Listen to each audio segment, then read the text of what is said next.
Ya platicamos que todas las dermatosis, al menos para fines de examen, se puede llegar al diagnóstico si hacemos el ejercicio mental de topografía, morfología, sintomatología, evolución y dato orientador. Entonces, ¿qué vamos a hablar? Vamos a hablar de las verrugas virales, del molusco contagioso, del herpes y del herpes zóster. Entonces, vamos a empezar con las verrugas virales. Las verrugas virales se definen como neoformaciones epiteliales benignas de origen viral. Figuran entre las primeras 10 dermatosis más frecuentes de consulta y para fines de examen es una dermatosis de niños. Las verrugas virales son enfermedad de niños. ¿Sale? Realmente las verrugas no son fácilmente contagiosas, pero son altamente autoinoculables. ¿Qué quiere decir esto? No es tan fácil que te contagies, pero desafortunadamente a quien le sale una verruga tiene el riesgo de que le sigan saliendo por el resto de su vida. Y generalmente quien tiene una verruga sí puede tener habitualmente más. ¿Sale? No es nada raro que nos traen las mamás a los niños porque le salió algo en la cara y ya que vemos que es una verruga, lo revisamos más exhaustivamente y tienen otras partes del cuerpo. ¿Sale? Las verrugas vulgares, que es lo que la gente le llama mezquinos, corresponde al 70% de las verrugas. Luego van las verrugas plantares, que es lo que la gente le llama ojo de pescado. Y luego vienen las verrugas planas, que corresponden solamente al 4%, y qué bueno, porque son las más difíciles de tratar. ¿Sale? Actualmente sabemos que el virus del papiloma humano, que es el agente causal, es un virus de ADN de doble cadena.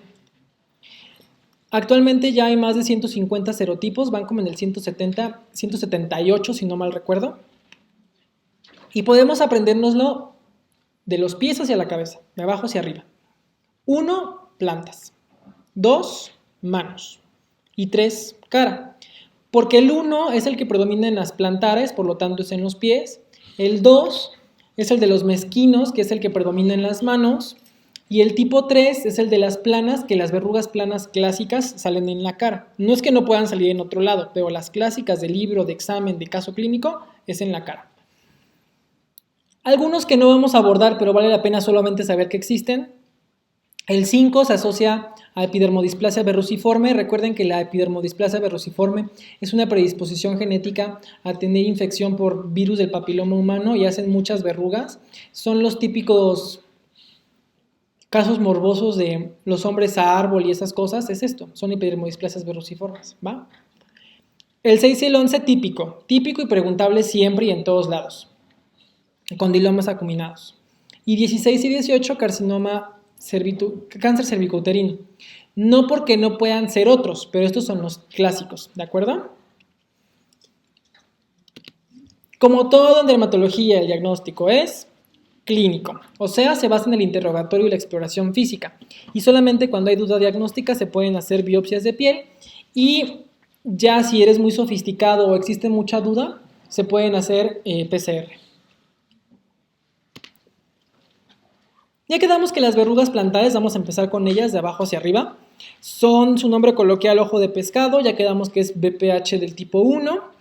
En teoría tiene una misma incidencia en hombres y mujeres y predomina en adolescentes. El típico caso es un chico adolescente de 15 años que va a natación y se contagió en la alberca, porque la humedad excesiva favorece que haya, digamos, disrupción de la barrera epidérmica y por lo tanto pueda entrar el virus, ¿de acuerdo?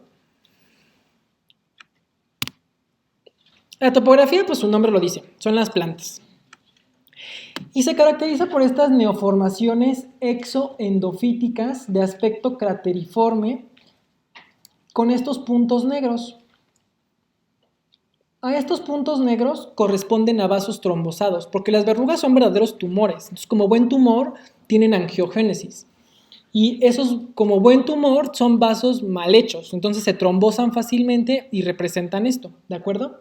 A esto, muy poéticamente, le llaman mirmesia, que es una palabra griega para referirse a, bueno, que significa hormiguero, porque según es lo que les recuerda, a mí no me lo recuerda, pero es lo que dice. Tiene evolución de meses a años, generalmente cuando el paciente consulta ya tiene 3, 4 meses con la verruga y hay personas que se les hace tan normal que no piensan que es una enfermedad, simplemente lo tienen y ya. Y lo malo de esto es que pueden contagiar a otras personas. La verruga como tal no duele, pero como es una neoformación que crece, digamos, hacia adentro, al pisar es molesta, da un dolor de tipo punzante, ¿sale? Pero no es realmente porque la verruga duela, sino más bien es porque al pisar hundes la verruga y eso estimula fibras nerviosas y por eso duele, ¿de acuerdo? Cuando existen muchas verrugas que confluyen, a esto se le llama mosaico. Y un dato muy característico de las verrugas, porque aunque pueda parecer muy fácil, llega a pasar que a veces dices, bueno, ¿y cómo sé que no es un callo? El término médico para callo es tilosis. ¿Cómo sé que no es una tilosis? Porque las verrugas borran los dermatoglifos. Los dermatoglifos son estos pliegues de las palmas y plantas, ¿ya vieron? Aquí ya no hay dermatoglifos. De hecho, yo sé que esta verruga se extiende hasta acá, todas estas, porque aquí no hay dermatoglifos. Y los callos no. Las tilosis sí tienen dermatoglifos. Está gruesa la piel y se ve como amarillita, pero no pierde los dermatoglifos. Y no es raro, no es nada raro que tenga tilosis y verruga en la tilosis. En cuanto a las verrugas vulgares, su nombre coloquial ya dijimos que son mezquinos, son ocasionados por los virus tipo 2 y 4, predomina en niños, también es una enfermedad de niños, sobre todo en las manos, en los antebrazos. Seguramente más de uno aquí de chiquito tuvo, porque es súper característico, es muy frecuente. Siempre no falta que la mamá pregunta, bueno, ¿y dónde se contagió? Así queriendo echarle la culpa siempre a alguien. Y pues no, o sea, la verdad es que el VPH está aquí, o sea, les puedo apostar que está en la compu, en la silla, en todos lados está, solamente que no todos somos susceptibles a infectarnos. Hay una doctora que me da... Estas son de las cosas que no tocamos, o sea, que la ves de lejos y dices, eso yo no lo voy a tocar. Pero hay una doctora ahí en el centro que ella solo se dedica a ver verrugas, ella solamente ve verrugas. Y ella las toca sin miedo a nada. O sea, ella definitivamente tiene una predisposición genética a no infectarse, porque ella no se infecta. O sea, ella llega, la toca y dice, ah, sí, está muy verrugosa, bueno, vamos a darle tal, o, ¿saben? Pero entonces yo no me atrevería a tocarlas. Pero parece como una novatada de la dermatología. Yo creo que a todos en dermatología nos ha pasado que alguna vez tocamos una verruga pensando que no era una verruga, y la tocas y dices, fuck, era una verruga. Y ya corres a lavarte las manos. Que la verdad solo lo haces por paz mental, porque la verdad el VPH no se muere con jabón. Entonces, ya quedamos que es una enfermedad de niños, pero cuando se presenta en adultos generalmente se puede asociar a ciertas actividades laborales como son los carniceros y los que trabajan con pescado. Eso es muy característico. Se transmite igual contacto piel con piel y es teórico más que bien 100% demostrado que se puede transmitir por fomites, es lo que les platicaba, que seguro está aquí en todos lados. Y suelen ser pocas lesiones. Cuando hay muchas, hay que sospechar que el paciente tiene algún tipo de inmunosupresión. Si es un niño, algún trastorno inmunológico congénito, y si es en un adulto, pues VIH. También es muy característico de los pacientes trasplantados. Los post-trasplantados, sobre todo de riñón, por el tipo de inmunosupresores que usan, pobrecitos, se llenan de verrugas. Ya quedamos que la topografía más clásica es en extremidades superiores y se caracteriza por estas neoformaciones, estas son exofíticas, con proyecciones de aspecto digitiforme, queratóxicas, y este puntilleo negro, que ya quedamos que corresponde a vasos trombosados. La evolución es de meses a años, y estas no son dolorosas, aunque es la misma situación. Si tú la presionas, obviamente no con la mano, por favor, con una batelenguas o algo, sí duele. Y estos son algunos ejemplos, sobre todo en aquellas personas que tienen como actividades húmedas, se les pueden diseminar muy fácilmente. Y esto es algo que de verdad no le deseo a nadie. Las verrugas periunguiales es un dolor de cabeza tratarlas, porque el problema es que la uña, si hay algo en esta vida que debes de tratar como el pétalo de una rosa, son las uñas. Y en cambio ustedes mujeres las pintan, las manicuran, las muerden, las tallan, se las arrancan. Es impresionante la cantidad de consulta que tenemos de mujeres por uñas dañadas y tristemente las uñas, fíjense bien, las uñas son bien bonitas porque aguantan, aguantan mucho, pero no perdonan. Y llega un momento de la vida en el que ya tu uña quedó horrible y nunca va a haber poder humano que la recupere. Ese es el problema que tenemos con las verrugas periunguiales, que molestan tanto a la uña que número uno es bien difícil quitarla porque el medicamento que usamos puede lastimar a la uña. Y número dos, si logramos quitar la uña, prácticamente la uña queda fea de por vida. Entonces es algo que no se le desea a nadie. Estas son otro tipo de verrugas que se llaman verrugas filiformes. Son verrugas vulgares y se llaman filiformes por estas proyecciones digitiformes que hacen. Histológicamente, estas proyecciones equivalen a la dermis papilar que se elonga hasta arriba. Nada más que es muy diferente a la psoriasis, por supuesto. Y son muy características de niños y en la cara.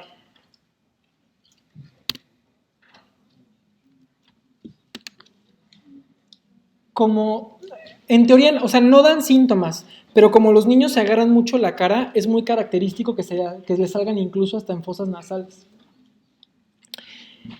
Y bueno, verrugas planas. No tiene ningún nombre coloquial, de hecho generalmente cuando la gente consulta por verrugas planas dice que tiene un granito, ya que la revisas te das cuenta de que no es un granito, sino es una verruga. Predomina también en niños, lo característico es que sea en la cara, esa es la localización característica, como estas. Y si se dan cuenta son como sutiles, son estas neoformaciones discretamente exofíticas, color rosado o discretamente hipercrómicas con una superficie queratósica, de bordes irregulares pero bien circunscritos, ¿de acuerdo? Cuando afectan la cara, la topografía clásica es la frente. Como vieron en la imagen anterior, pues puede salir en otras partes, pero la clásica del libro es la frente. Algunos autores dicen que tiene fenómeno de Koebner. Acuérdense que el fenómeno de Koebner es la aparición de la dermatosis en sitios donde previamente estaba sana la piel. Sin embargo, realmente no es un Koebner real, sino es un pseudo-Koebner, porque como esto es infeccioso y ya quedamos que es una predisposición genética de cada quien, si aquí el niño se raspó o se rascó, esas fisuras que generan en la piel pueden hacer que se infecte. Por eso le insistimos a los pacientes que no se tallen con zacate, esponjas, estropajo, etcétera, porque eso genera fisuras por las cuales virus como este pueden entrar. ¿De acuerdo? Entonces eso es lo primero que le quitamos, digo a todo mundo, pero a estos pacientes más, porque mientras más se tallen, mientras más se rasquen, más disrupción de la barrera epidérmica que permite que entren estas infecciones, ¿de acuerdo? Entonces esto dicen que es un Koebner, realmente es un pseudo Koebner, ¿de acuerdo? Si bien esto es muy característico de niños, también le puede dar a adultos.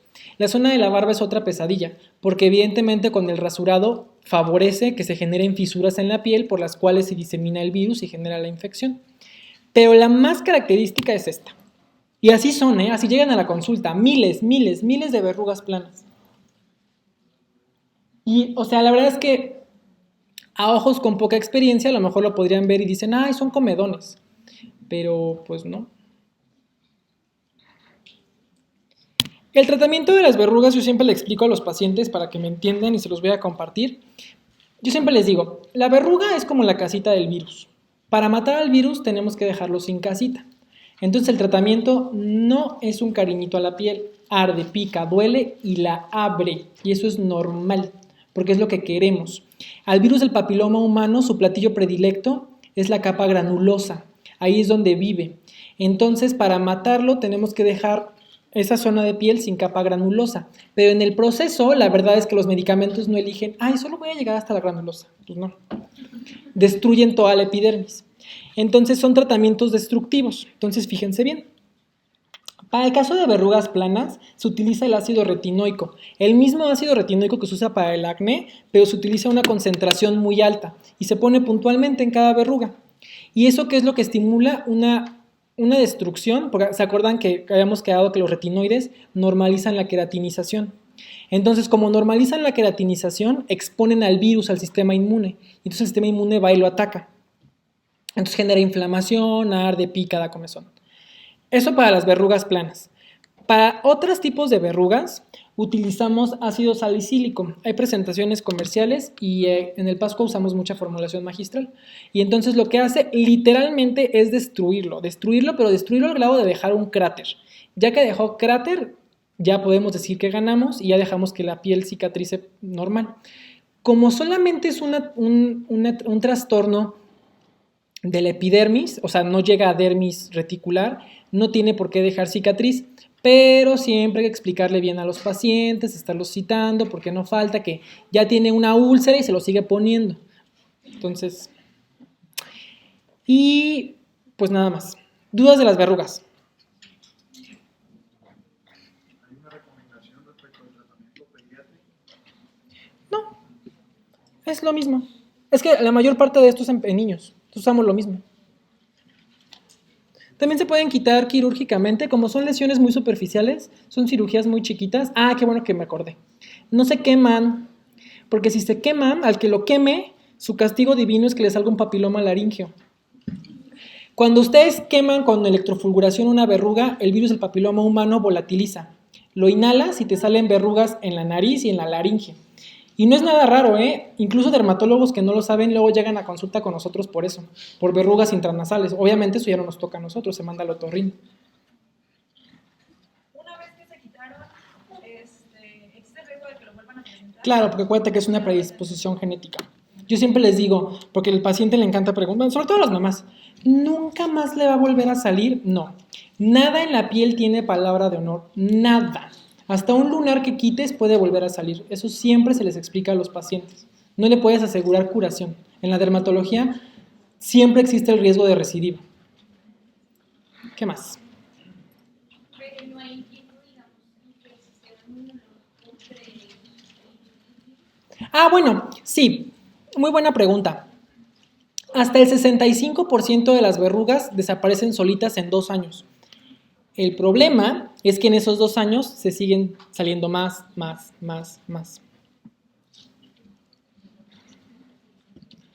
¿Dudas?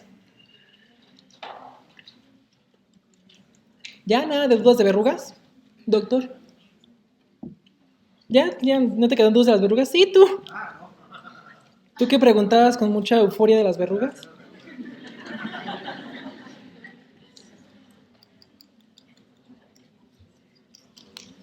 Bueno, vamos ahora a hablar del molusco contagioso. El molusco contagioso es un virus de ADN. Sí, dime. Y con crioterapia también. Lo mismo, volatilizan. En el Pascua no lo hacemos. Solamente usamos crioterapia para los condilomas acuminados y eso cuando ya intentaste de todo. La crioterapia es como de las últimas opciones, cuando ya intentaste de todo y no jala, porque existe el riesgo de que el médico se infecte. La única manera en la que sería seguro que aplicaras electrofulguración o crioterapia sería que utilizaras de estos, ¿cómo se llaman? N99, algo así, de esos que son para tuberculosis. Pero obviamente, pues no. Eso.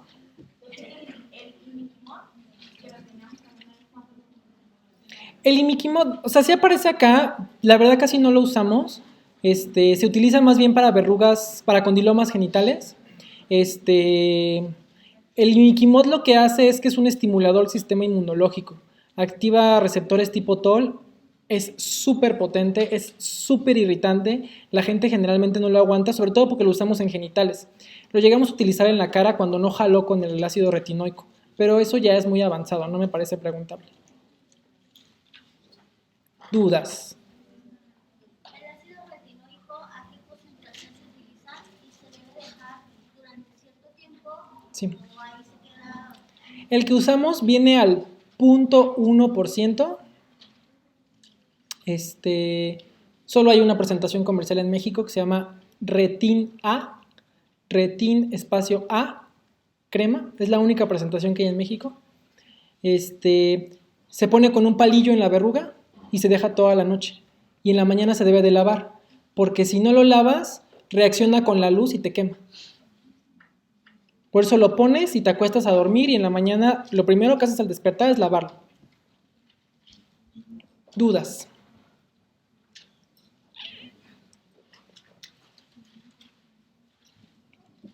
Entonces, el molusco contagioso, ya quedamos que es un virus de ADN de la familia Poxviridae. Como dato curioso, es el virus que infecta a humanos más grande de todos. Y existen actualmente 4 virus. El más importante por mucho es el tipo 1, que representa más del 90% de los casos de infección, excepto en los pacientes con VIH, donde representa el tipo 2 hasta el 60% de los casos, ¿sale? Tiene una igual incidencia en hombres y mujeres y es una enfermedad de niños. Si le da a un adulto, por definición es una infección de transmisión sexual hasta que se demuestre lo contrario. Puede haber casos de adultos que se contagian porque tienen niños chiquitos en casa o porque trabajan en guarderías, eso sí. Ay, por cierto, lo peor que le pueden hacer a sus hijos es mandarlo a las guarderías. No saben cuántos niños vemos de guarderías con verrugas, con molusco, con escabiasis, les da de todo, con herpes, con enfermedad de pie, mano, boca, herpangina, no, nunca. Entonces, esto viene a colación precisamente porque predomina en niños y que el niño vaya a guardería es un dato pivote, ¿de acuerdo? Un factor de predisposición es la dermatitis atópica, lo vamos a ver más adelante, pero la dermatitis atópica pues, se caracteriza por una disrupción de la barrera epidérmica. Como hay disrupción de la barrera epidérmica, más fácilmente penetra cualquier tipo de virus, particularmente esto es muy característico de los niños atópicos. Son estas lesiones, que son estas dermatosis localizada a cabeza, que afecta la cara, en región periocular izquierda, y está constituida por estas neoformaciones exofíticas, y quiero que vean bien crateriformes. ¿Ya vieron ese hoyo en medio? Acá también, aquí está saliendo el cuerpo de molusco, los está saludando. Y que, aunque son neoformaciones, porque esa es la definición correcta, es una neoformación, en los libros siempre las describen como pápulas rosadas. Se los puse así porque así vienen los libros, pero realmente es una neoformación, ¿sale? Tiene un centro deprimido que le da ese aspecto crateriforme y a veces por ese centro deprimido pueden salir los cuerpos de molusco. Son puras partículas virales, toda esa masa que ven ahí son cuerpos de molusco. Y generalmente cuando el paciente se presenta tiene ya varias semanas con el diagnóstico. Es muy típico que la mamá dice, es que lo traigo porque le han estado saliendo granitos. Y ya lo revisas y son son lesiones de molusco contagioso. En teoría no da síntomas, pero sí es frecuente que los niños se quejen de prurito. Y eso es un problema muy grande porque como se están rascando se lo están diseminando. Por eso le salen así en los ojos. Y es una pesadilla, Digo, no para mí, no me encanta, pero digo, pobre niño. Y son estas lesiones, así rosaditas, de aspecto crateriforme, con un centro deprimido. Acá se ve mucho más bonita porque se ve brillante. Aquí tiene una costra hemática porque pues, el paciente se rascó, ¿de acuerdo? Esta escama también es porque se rascó, el molusco no tiene por qué tener escama, ¿sale? Y en genitales es ITS. ITS hasta que se demuestre lo contrario. Y un problema es que el molusco contagioso tiene una incidencia altísima en pacientes con VIH. Entonces, así de ley vemos un molusco contagioso, hay que pedirle VIH. En adultos, en niños es otro cantar, ¿no? Y realmente las lesiones son las mismas. Son todas estas neoformaciones exofíticas, crateriformes, con centro deprimido, color rosa brillante, de bordes regulares y bien circunscritos. Y en la histología del molusco es súper bonita. Así se ven. Se ven todas estas inclusiones en la epidermis que corresponden a células llenas de virus. Y estos se llaman cuerpos de Henderson-Patterson. Son muy característicos y por lo tanto son muy preguntables, ¿de acuerdo? Cuerpos de Henderson-Patterson. Y ese es un esquema, pero esta es la verdadera historia de terror. Son estas neoformaciones endofíticas llenas de estos cuerpos, de estas células llenas de virus. A mí me parece hermosa esa imagen. Cuando tenga mi consultorio ahí la voy a poner. Y les voy a decir, lo que su hijo tiene es esto.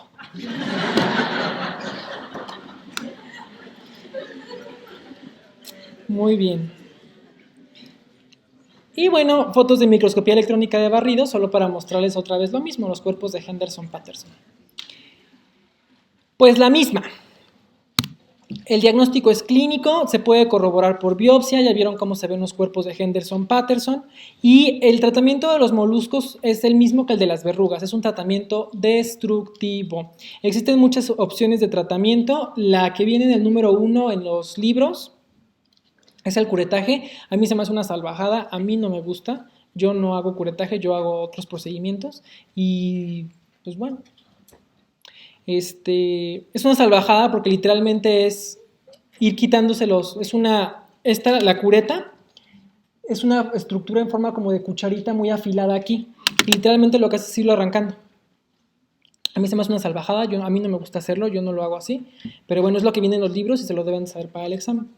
Se puede usar criocirugía. Para el doctor que le emociona la criocirugía, no se me hace buena opción. Aparte, si tú a un niño le haces criocirugía una vez, nunca más se va a volver a dejar porque duele muchísimo. Entonces, con los niños hay que saber cómo qué manejarles, qué hacerles. Con los niños, mientras menos invasivos seas, en dermatología es mejor porque si no, no se deja atender. Y luego las mamás lloran, o sea, me ha pasado que está la mamá llorando y yo así de, no llore, mejor ayúdeme a agarrarlo, o sea. Entonces, bueno. Dudas de los moluscos. Bueno. También sí, bueno, no se debería cauterizar, pero también se ve un riesgo. Es que mira, el problema de cauterizarlo fíjate, voy a regresar. Voy a regresar a estas. Duele. Podrías ponerle anestesia. ¿Tú crees que se va a dejar poner anestesia uno por uno? ¿O aquí? Está cañón. O sea, de que se puede, pero... O sea, como que hay que pensar un poquito en el lugar del paciente. A mí no me gusta ser así de agresivo, pero de que se puede, ¿eh? ¿Dudas? Bueno, vamos a hablar de los virus herpes. También son virus de ADN de doble cadena que se replican en el núcleo celular. Se caracterizan por su capacidad de permanecer latentes. O sea, yo siempre les digo a los pacientes, los herpes son tramposos. Ellos se esconden y esperan el momento menos esperado para salir. Una graduación, una boda. Entonces, el tipo 1 es el herpes simple y para fines de examen, acuérdense que es el que sale en los labios, el fuego labial. El tipo 2 para fines de examen es el genital, solo salen genitales para fines de examen. El tipo 3 es el que en la infancia da varicela y en la edad adulta mayor nos da varicela zoster. El tipo 4 es el virus de Epstein-Barr, que ya saben que da mononucleosis infecciosa y algo que no se cuenta tanto, pero que también es una enfermedad exantemática, que no es tan rara de hecho, es el síndrome de Jannotti-Crosty y ese es en niños. El tipo 5 es el citomegalovirus y nos da un síndrome mononucleótico.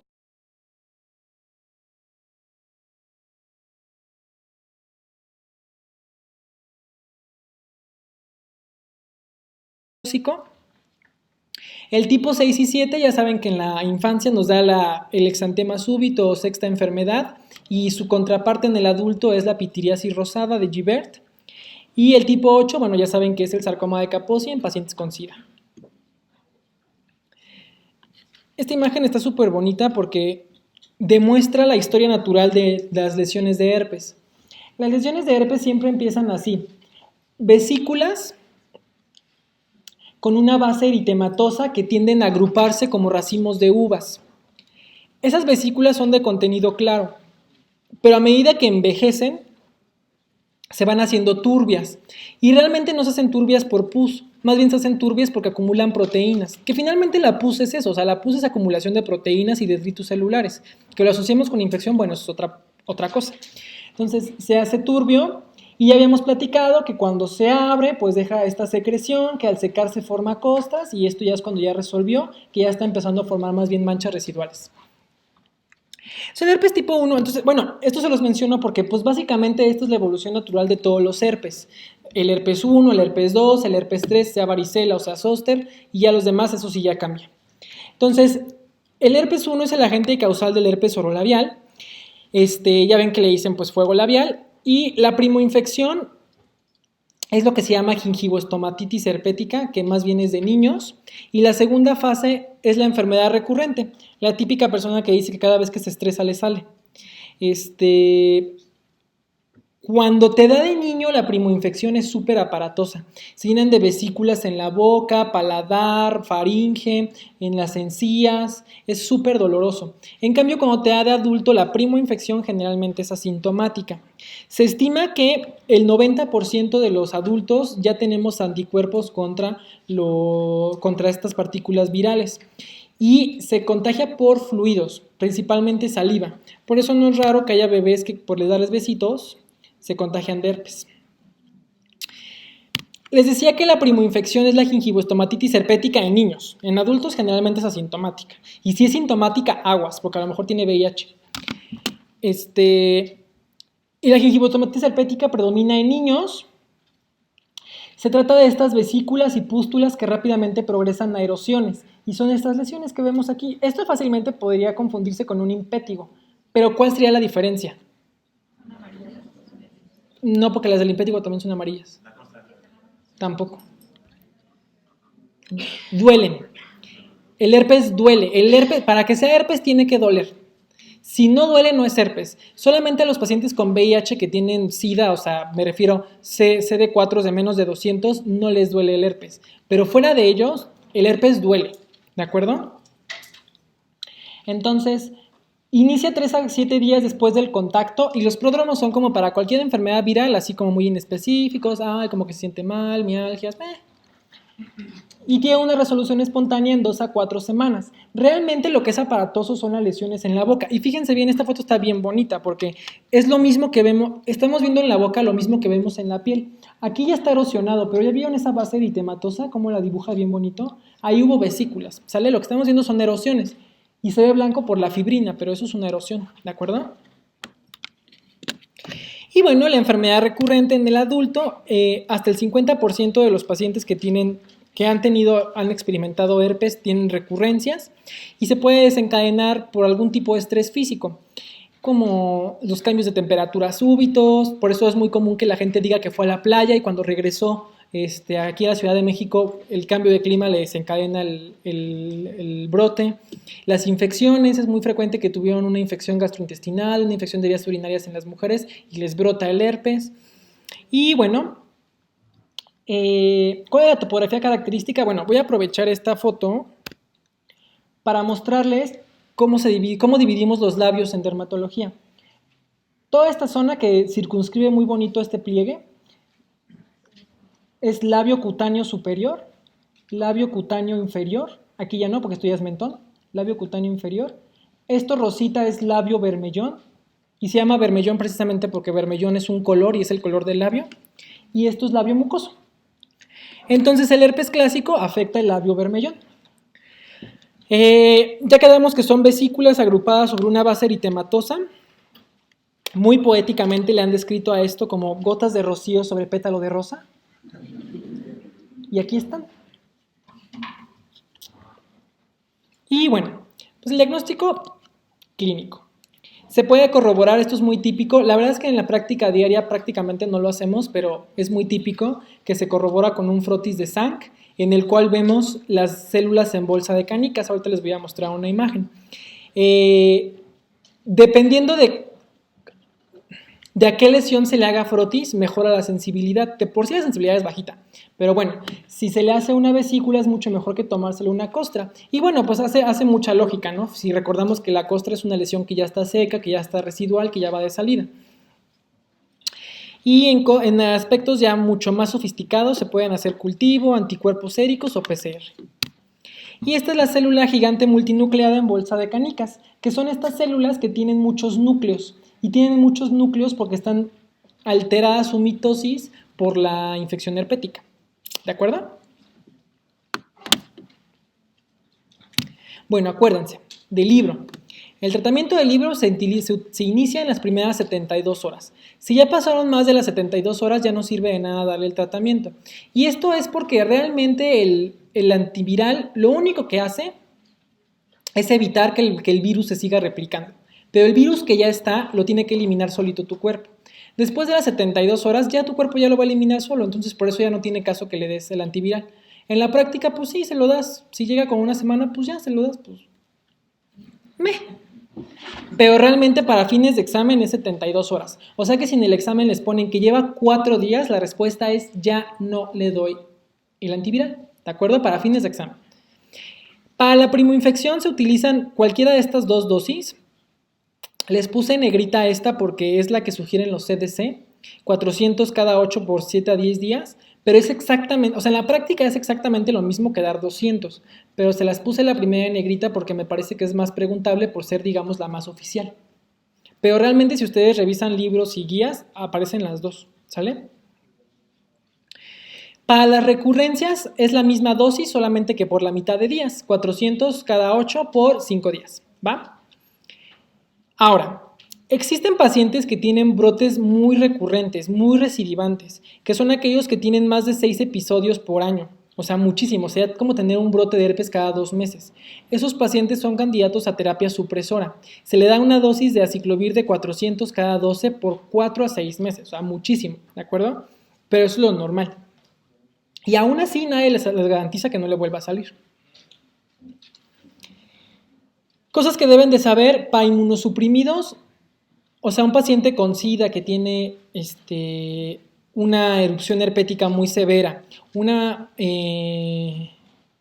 paciente, por ejemplo, lúpica que está inmunosuprimida, el tratamiento de elección es hospitalización y manejo intravenoso.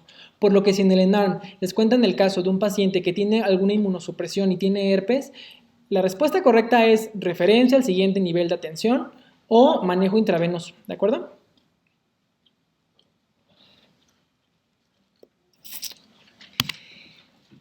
Cosas que vale la pena mencionar del herpes. Bueno, seguramente han escuchado, porque en algún momento de la carrera todos nos platican del eritema polimorfo o del eritema multiforme, es lo mismo.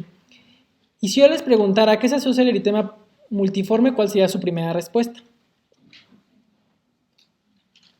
La respuesta de la gran mayoría sería fármacos, y eso es falso. Y eso es muy importante porque es una trampa muy fácil en la que todos podemos caer. Porque en la carrera como que nos lo asocian mucho, pero la verdad es que el eritema multiforme por fármacos es extremadamente raro. Aproximadamente el 43%, fíjense bien, el 43% de los eritemas multiformes son por herpes. El otro 50%, quién sabe por qué son, nunca se descubre por qué fue. O sea que ya llevamos 93%.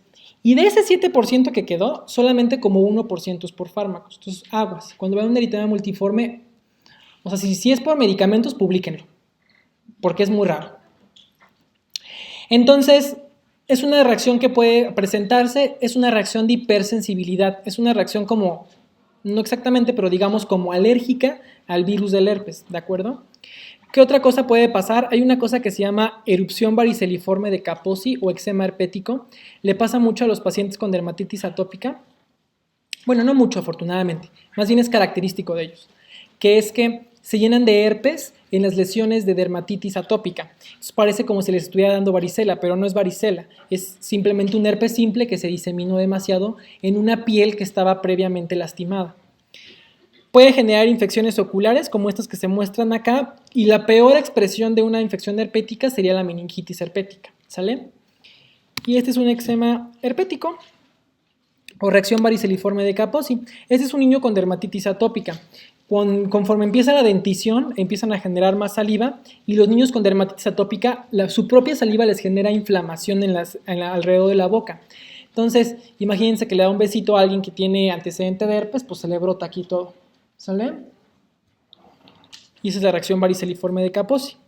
Otra es en pacientes más adultos, que es en otros sitios donde se genera la inflamación, se genera esto. Ya está muy residual, ya está muy apagada, pero ya vieron cómo están todas muy circunscritas, muy espaciaditas.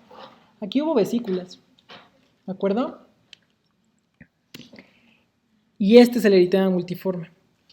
Fíjense bien, el eritema multiforme es, dermatológicamente hablando, es súper bonito, porque hace estas lesiones en diana, estos 3 circulitos. Para que sea eritema multiforme tiene que tener 3 círculos, uno central, otro círculo y luego un tercer círculo.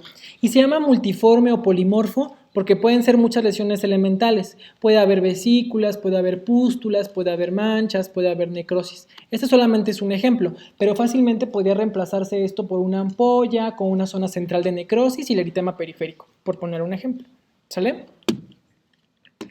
El otro que figura mucho en los libros, pero la verdad es que es extremadamente raro, al menos yo nunca he visto uno, ni he sabido de alguien que haya visto uno, es el panadizo herpético, que es una infección de los pliegues periunguiales, laterales y proximales por herpes.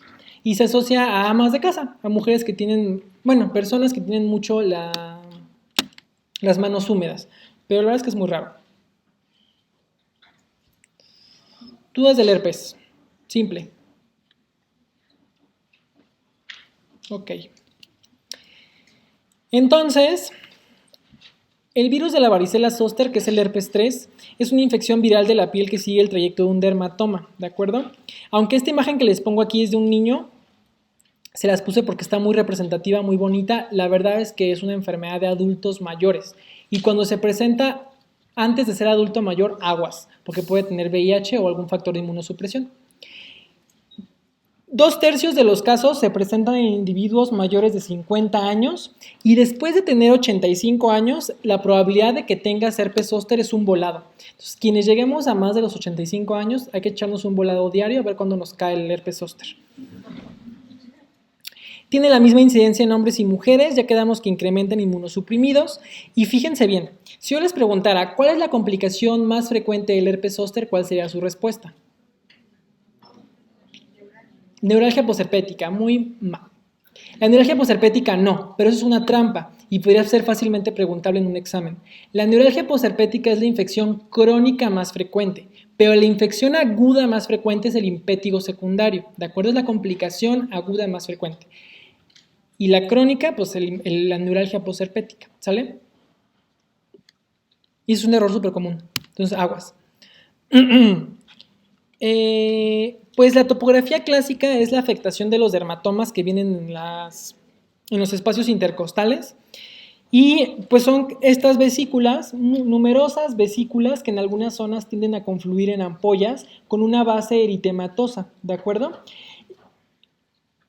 No, aquí no le hagan caso a esto, es un error de dedo, no sé por qué puse eso ahí, ya quedamos que es adultos mayores, más de 65 años.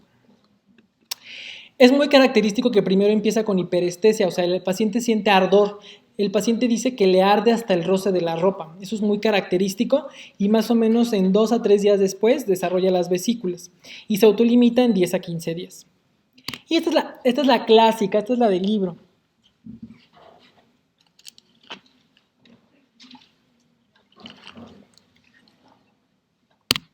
Es esta mujer que desarrolla estas lesiones que se distribuyen a lo largo de un dermatoma torácico. Entonces ya hablamos que la complicación aguda más frecuente es el impétigo, la crónica es la neuralgia posherpética, pero ¿cuál es la más grave? El zóster oftálmico. El herpes zóster oftálmico es aquel zóster que se distribuye en el territorio de la rama oftálmica del trigémino. Y existe un signo, patognomónico, entre comillas, porque ya sabemos que nada es patognomónico, es la presencia de una vesícula en la punta de la nariz. Y eso se llama signo de Hutchinson, ¿sale?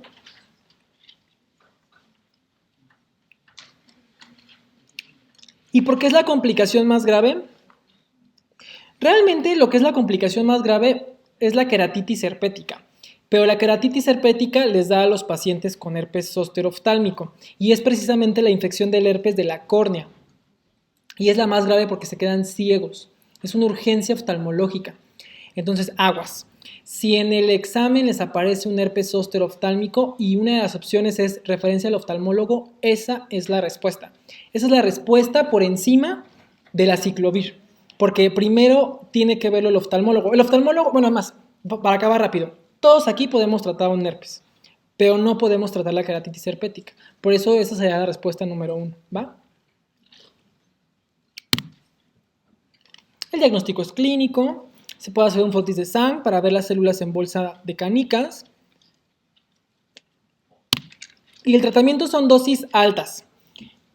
Ah, el herpes zóster se ríe de la ciclovir a 200 miligramos. A él le tenemos que dar fuerte.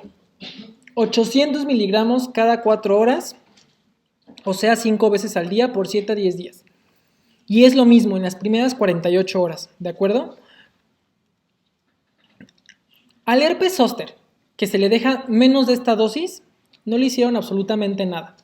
Eso y mandarlo a su casa persinado es lo mismo. Entonces, ya quedamos que hay que mandarlo al oftalmólogo.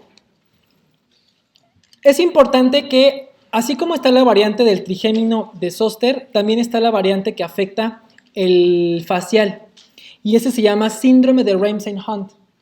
El síndrome de Ramsay-Hunt, contrario a lo que esperaríamos, no hace vesículas en la cara. Solo hace lesiones en el pabellón auricular. Y del pabellón auricular solamente en la concha. Pero hace parálisis facial periférica. Entonces, algo que me parece muy curioso, yo no estoy de acuerdo, pero es lo que dice la guía, al síndrome de Ramsay-Hunt no se le da ciclovir. Puras medidas generales. Entonces vale la pena que se lo sepan porque es una excepción muy rara. La verdad desconozco de dónde la sacaron, pero viene en la guía. Entonces, como es la guía mexicana, es preguntable. Entonces, apréndanselo porque es una excepción con la que podrían atorarlos. El tratamiento es intravenoso en inmunosuprimidos y se debe dar tratamiento a embarazadas. No le tengan miedo a dar aciclovir a una embarazada, es categoría B del embarazo. Realmente existen muy pocos medicamentos que son categoría A del embarazo. Casi todos los que se pueden utilizar en el embarazo son categoría B.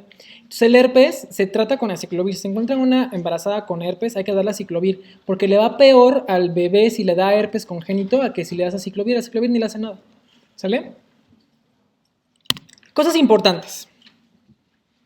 El tratamiento con glucocorticoide dice la guía que puede tener un efecto benéfico para prevenir la neuralgia posherpética, ¿de acuerdo? En aquellos pacientes que el tratamiento, digamos, analgésico estándar, que es paracetamol, no mejora, se le pueden indicar otros como son algunos anticonvulsivantes. Y de ellos la gabapentina es el más importante. Entonces vale la pena que se acuerden de la gabapentina y los antidepresivos tricíclicos, porque se pueden utilizar como analgésicos.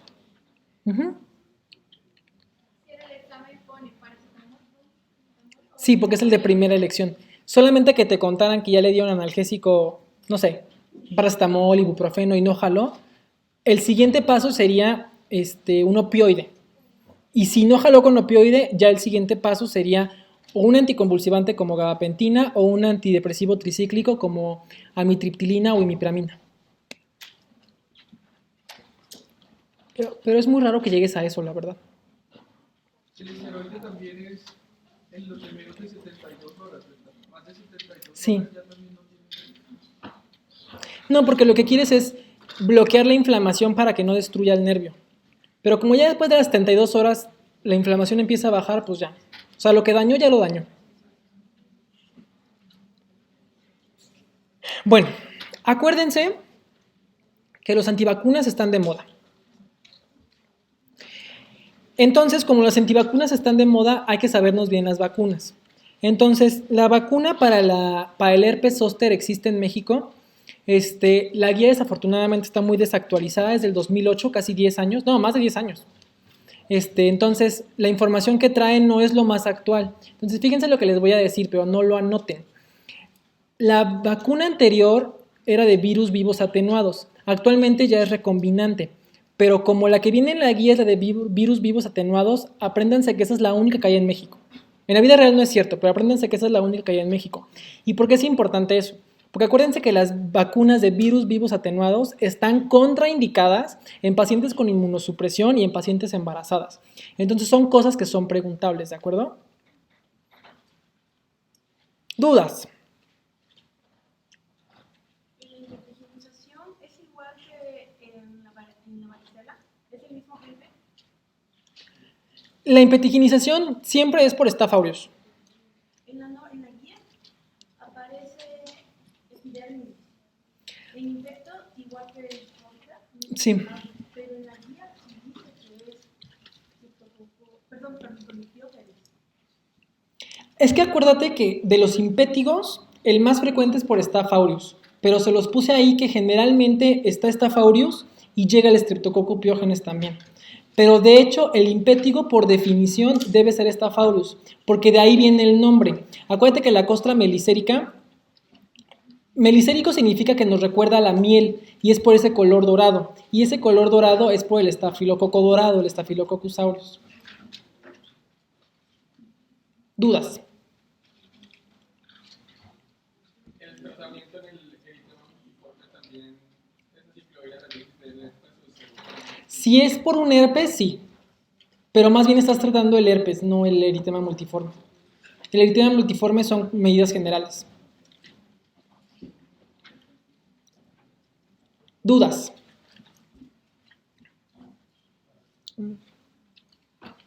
¿Dudas? ¿Nada? Vamos a pasar a la siguiente, ¿va?